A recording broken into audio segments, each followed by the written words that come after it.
la Conférence des évêques du Togo, CET, a condamné lundi, dans une déclaration, les violences qui ont endeuillé le pays les 26, 27 et 28 juin 2025, dénonçant un usage disproportionné de la force par les autorités et affirmant leur refus de rester silencieux face aux dérives inacceptables constatées dans la gestion des manifestations.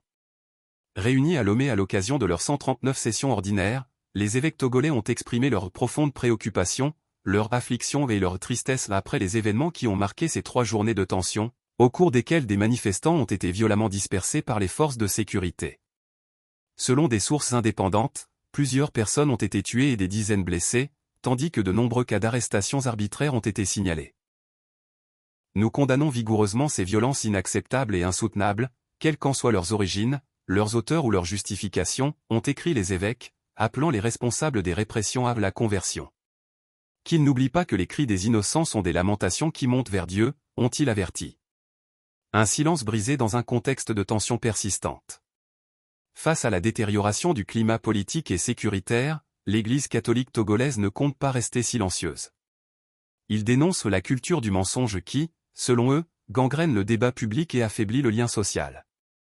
S'entêter à voir le vrai et à faire croire le faux est une violence morale qui brise la cohésion, écrivent-ils. Il faut se ressaisir par crainte de Dieu et par amour pour notre nation. Appel à la responsabilité de tous les acteurs. Tout en s'inclinant devant la mémoire des victimes, les prélats adressent leurs condoléances aux familles éplorées et assurent les blessés de leur proximité spirituelle. Ils en appellent à la conscience des autorités politiques, des forces de l'ordre, mais aussi de tous les Togolais, invitant chacun à faire preuve de retenue, de responsabilité et d'un engagement sincère pour la construction de la paix.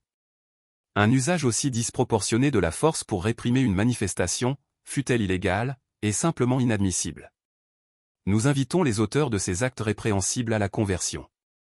Qu'ils n'oublient pas que les cris des innocents sont des lamentations qui montent vers Dieu, ont-ils écrit. Et d'ajouter, nous rappelons ici le caractère sacré de toute vie et la dignité inaliénable de la personne humaine.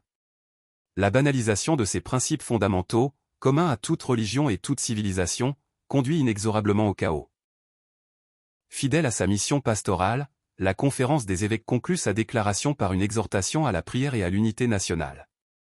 Cette sortie publique des évêques intervient dans un climat politique tendu, à l'approche d'échéances électorales cruciales. Les organisations de défense des droits humains ont, elles aussi,